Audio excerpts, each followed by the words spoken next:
Dr. Beasley. Can you tell me a little bit about what UDC is teaching the students regarding infection control, respiratory spread mitigation, and what have you learned from some of your experience?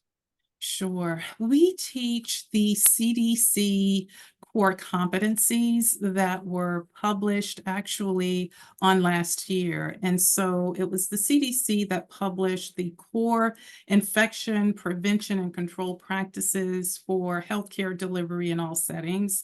And I do want to say that notably in CDC's guidelines, they address all settings, but they also include the need for leadership for successful infection prevention programs. So I think that's really important. And that is that additional piece that we do add because leadership is so important to ensuring that we can maintain these wonderful infection prevention and control practices that have already they've been researched, they've been tested. Some of the more specific things that we teach and we include in the curriculum.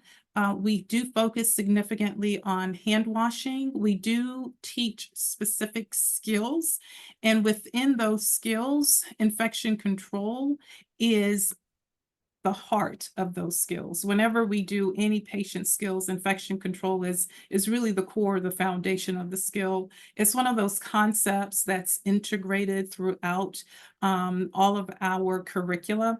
And so they have skills labs where they practice infection control techniques specifically. For example, when we're teaching them how to cleanse and change a central line dressing site, we ensure that we maintain all of the CDC requirements for the site, the proper cleaning, the proper